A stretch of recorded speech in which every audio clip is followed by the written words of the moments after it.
Are you guys ready for 3-1? Yep. Is accrual-based budgeting preferable to cash-based budgeting?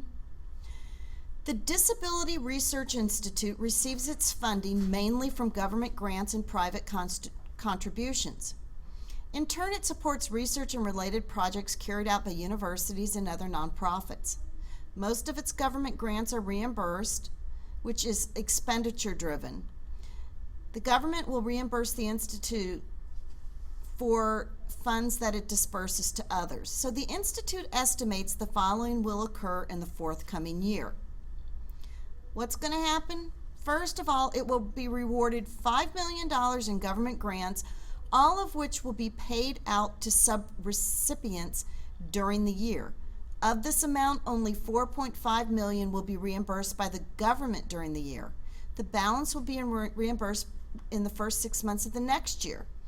The Institute will also receive $200,000 in grant funds that were due from the previous year. It will receive $600,000 in pledges from private donors. It expects to collect $450,000 during the year and the balance in the following year. It also expects to collect $80,000 in pledges made the prior year. It will purchase new furniture and office equipment at a cost of $80,000. It currently owns its building, which it had purchased for $800,000, and additional furniture and equipment which it acquired for $250,000. The building has a useful life of 25 years. The furniture and equipment have a useful life of 5 years. Employees will earn wages and salaries of $340,000, of which they'll be paid $320,000 during the forthcoming year, and the balance at the end of next year. It will incur other operating costs of $90,000, of which it'll pay $70,000 in the forthcoming year and $20,000 in the next year, and it will pay another $10,000 in cost incurred in the previous year. So we need to prepare two budgets, one on a cash basis and the other on a full accrual basis. For convenience, show both on the same schedule. So let's start by doing that. So we're going to have an accrual basis and a cash basis, okay? So let's create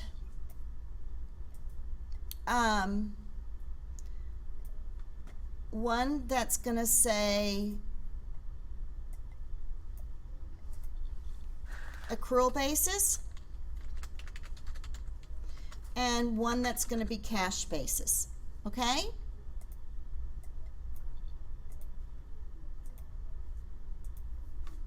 What is the first thing for those of you that have the information up? We're going to start with revenues. What do we expect our government grants to be? $5 million? So if we're doing an accrual basis, we're expecting to receive government grants of $5 million. But what are we going to receive in cash in the forthcoming year? 4.7 million? 5 million. 4.5 million. Okay, let's go back and look. No, 4.7. We know that 200,000 is supposed to come in from the previous year for this year. And then we're going to receive 4.5 million. What are we going to show as a cash basis? 4.7 million. Does that make sense? What about private contributions? What are we estimating accrual-wise that we'll receive in private contributions for this year? 600,000? Right?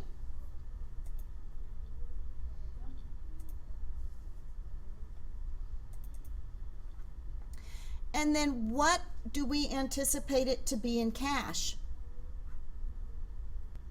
That will be 530. Okay? So let me just make all these. Okay. So we've got here total revenues from the accrual basis and from the cash basis. Cash basis is 5,230,000. Accrual basis is 5,600,000. Correct? Yep. What about grants? Ending. 5 million?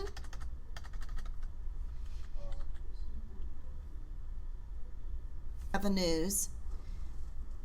It receives all this money because they're all expenditure driven. So the 5 million it's getting in from the government, it pays all out during the year.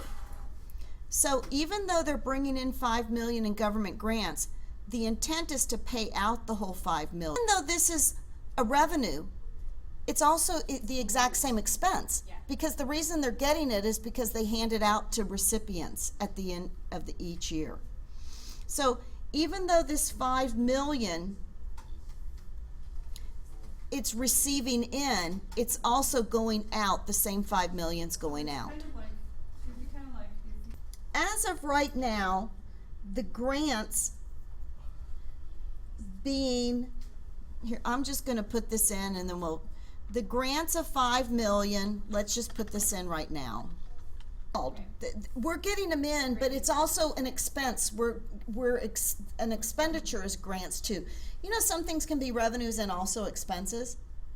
So we receive grants from the government, but we're also granting this money to other individuals, recipients. And then the cash is was 500,000. Or is that supposed to be 5 million? 5 million. Thank you. Okay, now as we move on, furniture and equipment and depreciation. Furniture, equipment, depreciation. Let's, furniture,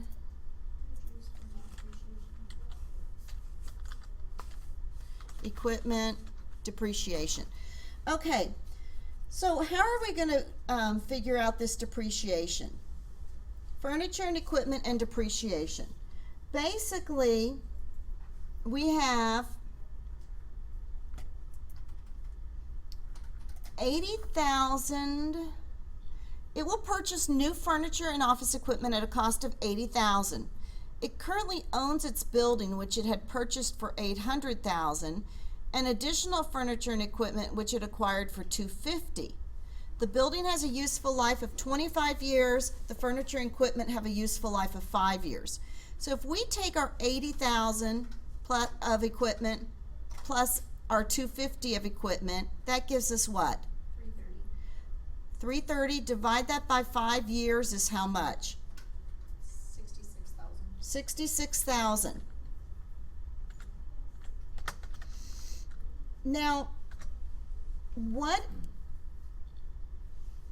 if we're working on a cash basis, do we care about depreciation? know, maybe All we're going to do is do the full 80, right? 330, right? The 250 plus the 80. 250 we purchased in previous years. No, it will purchase new furniture and equipment at the cost of 80,000. Right. It currently owns its building, which it purchased for 800, and it currently owns additional furniture and equipment. Okay. So all we're going to show on a cash basis is the 80,000 here, okay? Make sense? Yes, no? Because it's got a, in cash basis, it's forking it out. Additional furniture and equipment which it acquired for, this was acquired in a different year, the 250.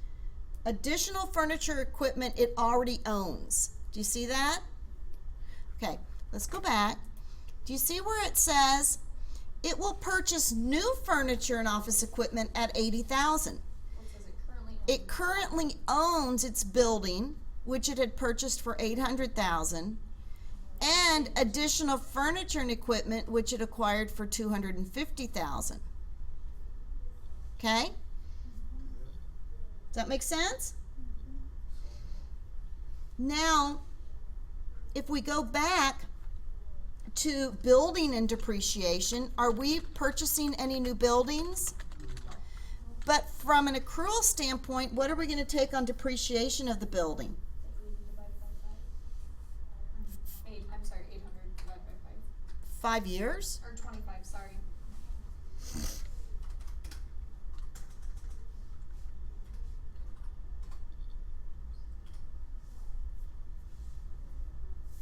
So what is it? 42. And how much, if we're on the cash basis, are we going to have?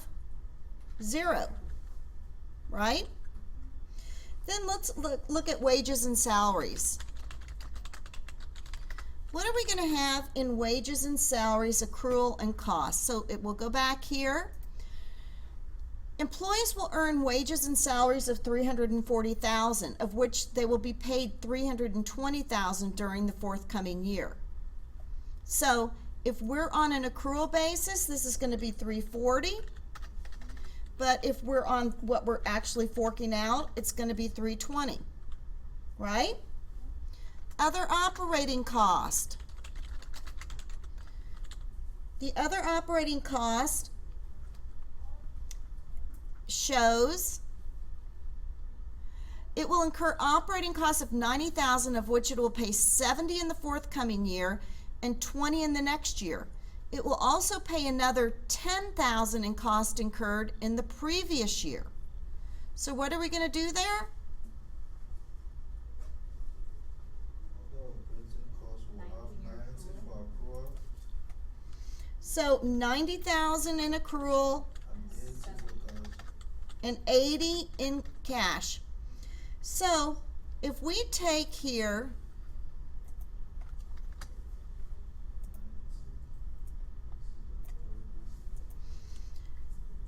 excess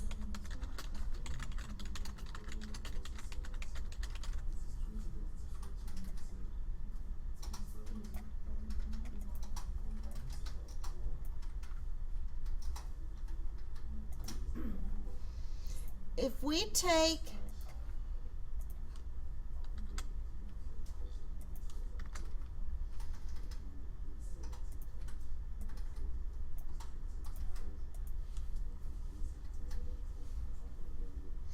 you see how we can come up with the difference there, guys, right?